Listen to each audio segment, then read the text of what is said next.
날씨가 많이 더워지고 있습니다. 몸 잘 관리하시고 건강하시고 또 영적으로도 건강하시기를 축복드립니다.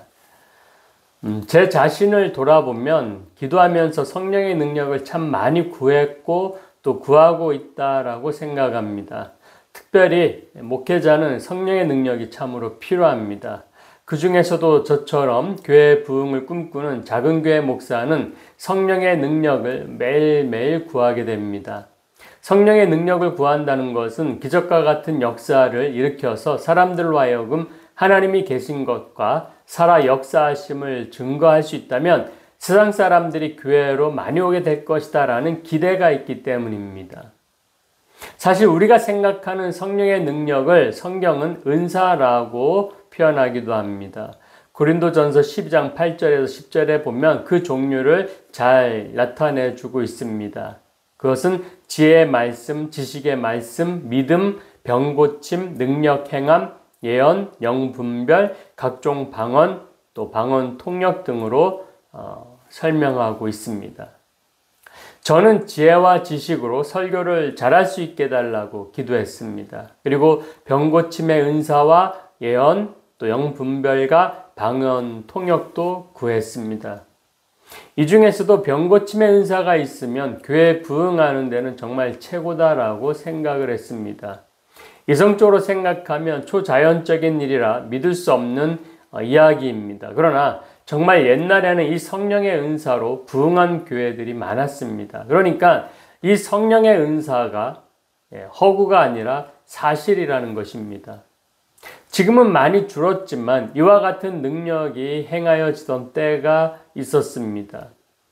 요즘은 신비주의를 추구하는 것을 이단시하는 경향이 있어서 절제하며 밖으로 잘 드러나지는 않습니다만 지금도 이런 성령의 은사가 일어나고 있습니다.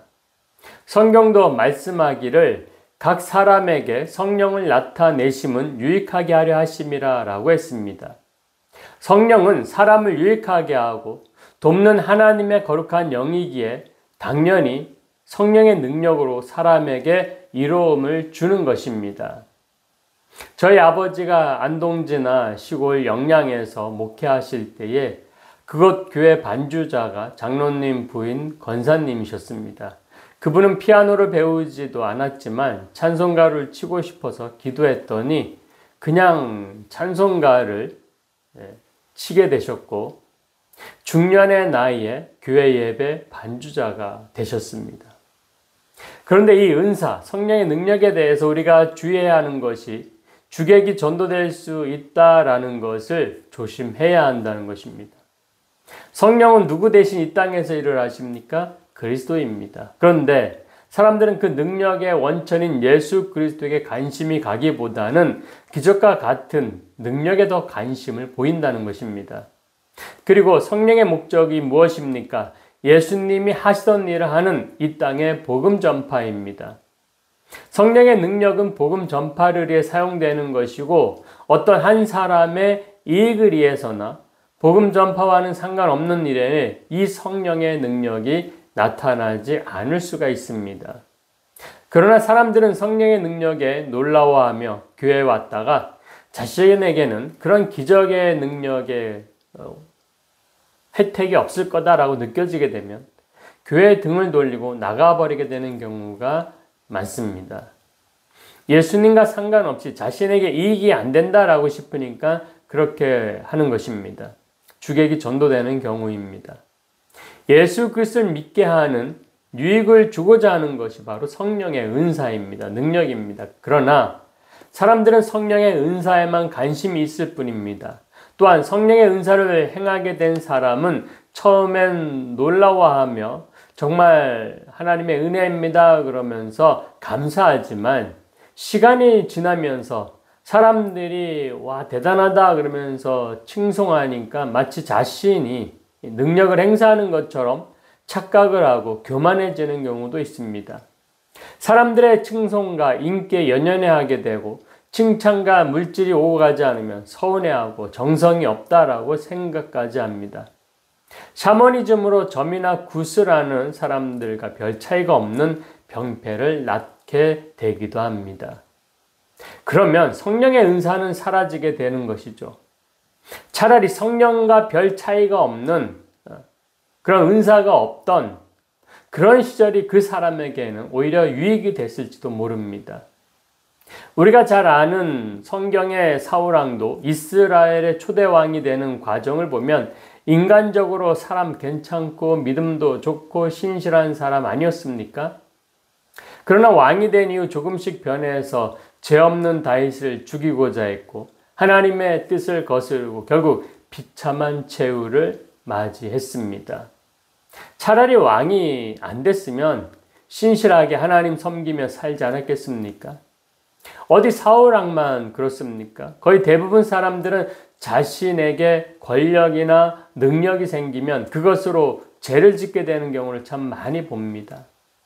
아무것도 없을 때는 순종도 잘하고 겸손한데 어떤 힘과 권력과 능력이 생기면 교만해지고 사람들에게 위압감을 주고 하나님 앞에서 불순종을 하게 되는 경우를 많이 보게 됩니다. 그래서 저는 성령의 능력을 구하면서도 기도 끝에는 달라는 대로 바로 주시지 마시고 겸손을 잃지 않고 감당할 만큼 성숙했을 때에 주십시오라고 기도합니다. 아직 제가 그만큼 성숙하지 못했다라고 생각을 합니다. 내가 능력도 생기고 권위가 생겨도 계속 겸손하고 초심을 잃지 않을 때에 성령의 능력이 있다면 참으로 아름다운 일을 하고 그 모습으로 복음도 온전히 전할 수 있을 것입니다. 그런데 지난 주일에 뭐라고 설교했습니까? 우리가 어떻게 하면 성령의 능력을 받을 수 있을까를 애쓰기보다는 어떻게 하면 성령과 함께하는 생활이 될 수 있을까를 묵상하라라고 설교했습니다. 왜 그렇습니까? 성령과 함께하는 것이 먼저이기 때문입니다. 사도행전 1장 8절을 보겠습니다. 오직 성령이 너희에게 임하시면 너희가 권능을 받고 예루살렘과 온 유대와 사마리아와 땅끝까지 이르러 내 증인이 되리라 하시니라. 아멘. 말씀은 성령께서 우리에게 임하시면 하고 단서를 달고 있습니다. 성령이 임하시는 것이 먼저라는 것입니다. 성령이 임하시면 권능을 받는다라고 말씀을 합니다. 즉 우리가 성령의 능력을 구하는 기도를 하긴 하지만 그 능력을 구한다고 성령이 우리에게 그 능력을 선물로 주시거나 빌려주시는 것이 아니라 그래서 그 능력을 우리가 사용할 수 있게 되는 것이 아니라 우리에게 성령이 임하셔서 우리 안에 계셔서 성령께서 능력을 발휘하시는 것입니다. 그러므로 우리가 성령의 능력을 구하는 것은 우리 안에 성령께서 능력을 발휘하도록 구하는 것이 되는 겁니다. 내 안에 성령께서 능력을 행하시니 내가 성령의 능력을 경험하는 것입니다. 예수님도 제자들에게 내 이름으로 명령하라라고 하셨습니다. 예수님께서 명령하라 그랬으니까 내 이름으로 해야지 기수의 이름으로 명하노 이런 것이 아니라 예수님의 이름으로 명령하라라고 말씀하셨습니다. 그래서 우리가 사탄 마귀를 쫓을 때에 주 예수 그리스도의 이름으로 명하노니 사탄 마귀야 물러가라 이렇게 명령할 수 있는 것입니다. 예수님 이름으로 행한 것은 그대로 될 줄 믿습니다. 저희 아버지가 강원도 정선군 고안면이라는 곳에서 목회하실 때의 일입니다. 교회를 부임하고 보니 다 쓰러져가는 교회 건물이라 교회 건축을 해야겠다. 그래서 교회 건축을 놓고 매일 산기도를 다니셨습니다. 처음에는 혼자 다니셨는데 매일 산기도하는 그런 모습을 보고서 집사님들 3, 4명이 기도팀이 되어서 같이 산기도를 하게 되었습니다.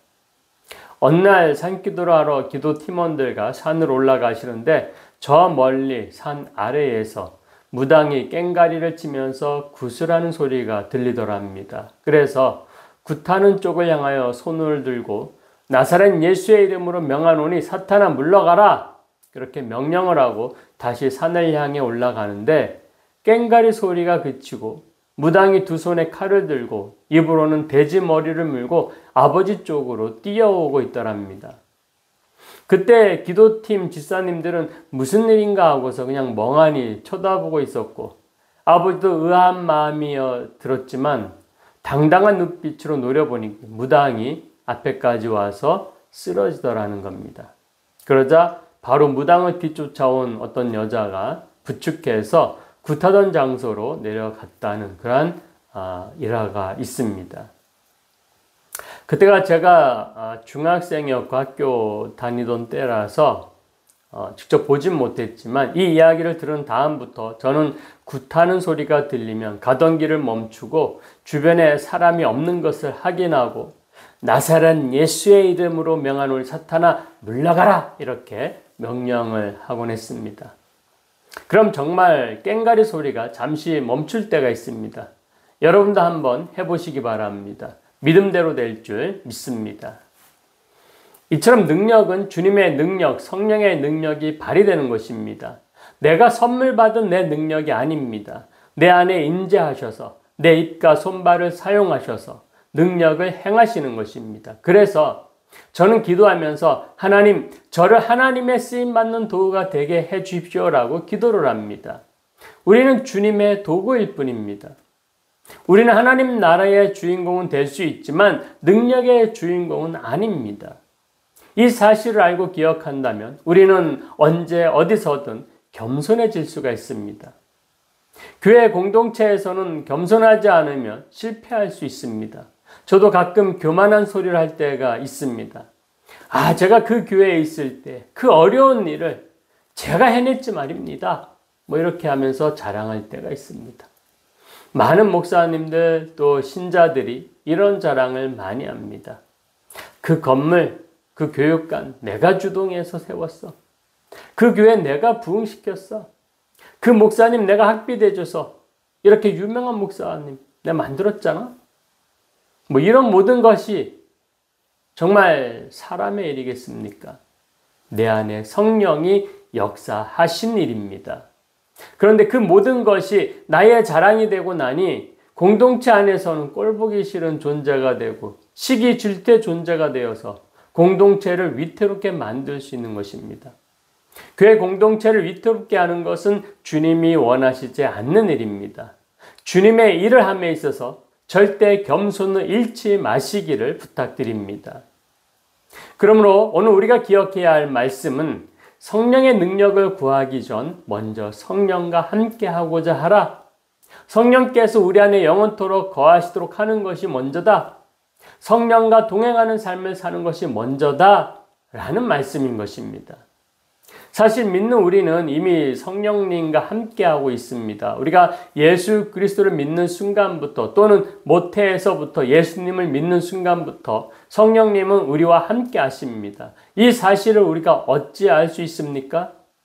예수님을 믿는 우리들은 어떤 일이나 계획을 할 때 자기 안에 또 다른 의지가 들어와 있다라는 것을 깨닫게 될 때가 있습니다.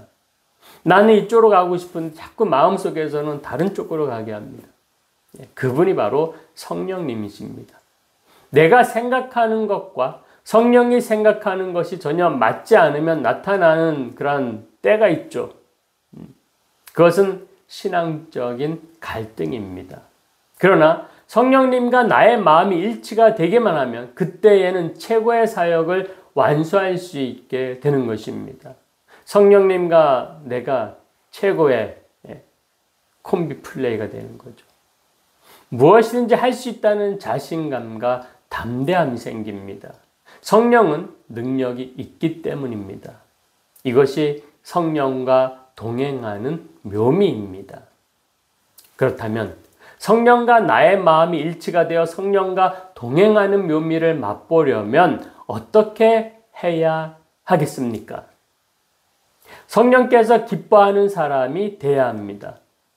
예를 들어 내가 누군가를 많이 사랑한다면 그 사랑하는 사람의 마음에 들려고 노력하는 것이 정상입니다.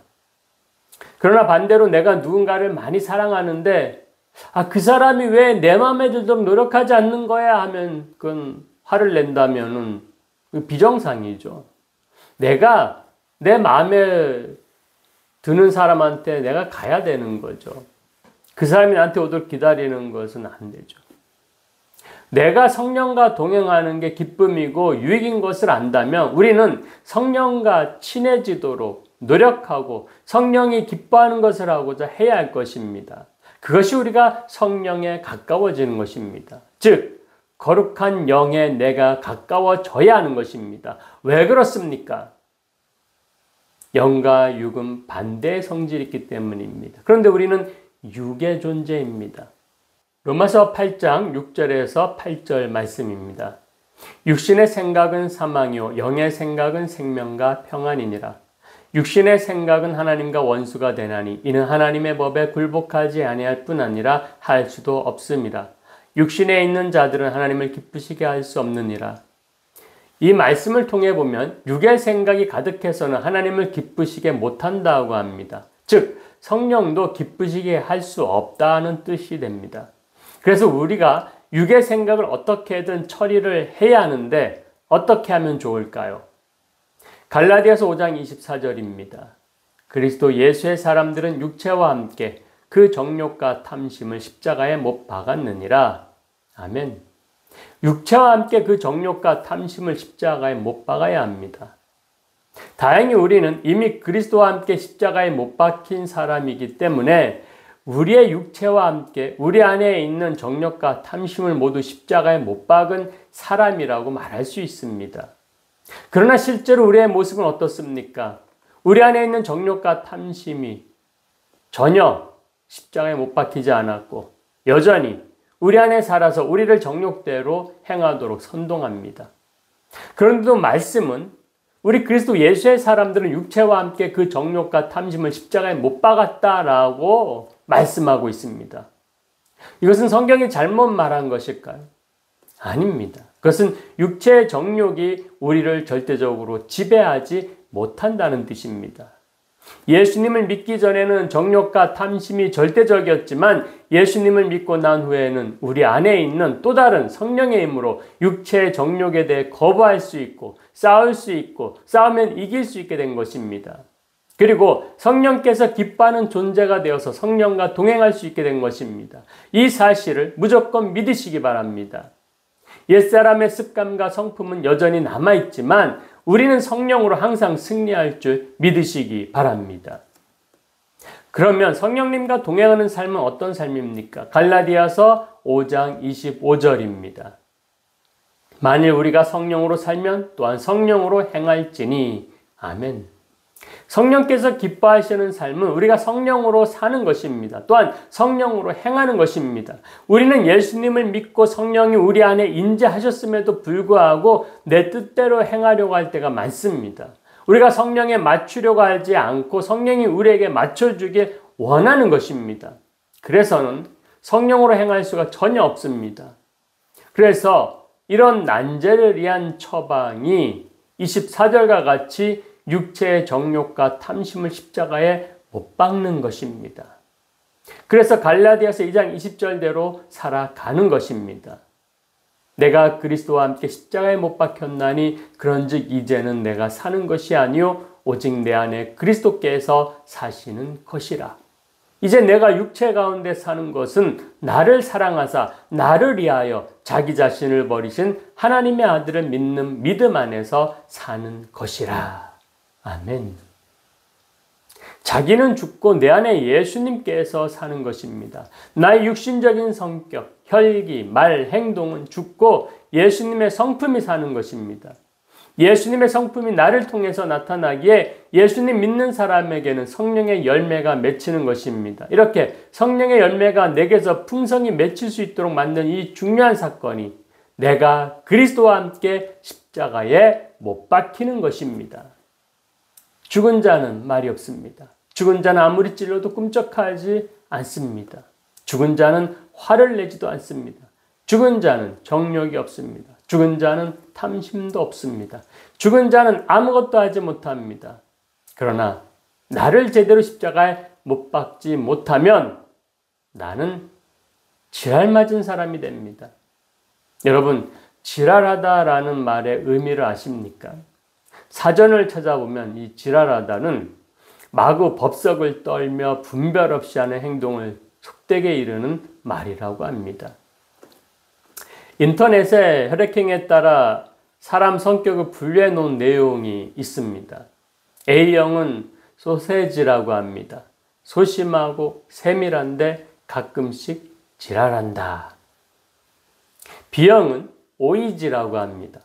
오만하고 이기적인데 그러면서 지랄한다. O형은 단무지라고 합니다. 단순하고 무식하면서 심심하면 지랄한다. AB형은 GGG라고 합니다. 지랄하고 또 지랄하고 끊임없이 지랄한다. 좀 웃기죠. 혈액형마다 성격이 다르다고 하지만 결국 모든 사람의 성격 속에는 공통적으로 자신도 어떻게 할 수 없는 이 지랄 맞은 성격이 있다는 유머입니다. 참고로 저는 O형입니다. 근데 제가 단무지가 아닌 것 같은데 제 자신을 확신할 수 없어서 조용히 있겠습니다. 우리 육신의 정욕대로 살면 지랄맞게 행하게 되지만 성령으로 살면 성령으로 거룩하게 행하게 됩니다. 이제 우리는 주님과 함께 십자가에 못 박혔습니다. 그러나 십자가에서 흐르는 피는 예수님의 피밖에 없습니다. 이 사실을 곰곰이 한 주간 동안 묵상하시고 앞으로도 영원토록 성령과 동행하며 또 성령으로 행하시기를 주님의 이름으로 축원합니다. 기도하시겠습니다. 사랑이 많으신 하나님, 저희들은 성령의 능력이 필요해서 성령의 능력을 많이 구합니다. 그러나 그것보다 더 먼저 우선시돼야 될 것은 성령과 동행하는 것입니다. 성령과 친해지는 것이고 성령과 함께하는 생활입니다. 주님, 저희들 성령과 동행하여서 성령의 능력대로 행하며 성령 그 모습 그대로 저희들이 닮아가고 살아갈 수 있도록 은혜를 베풀어 주시옵소서. 그리하여 우리의 삶이 거룩한 삶이 되고 하나님께서 기뻐하시는 아름다운 삶이 될 수 있도록 인도하여 주시옵소서. 감사드리며 거룩하신 예수님 이름으로 기도드리옵나이다. 아멘.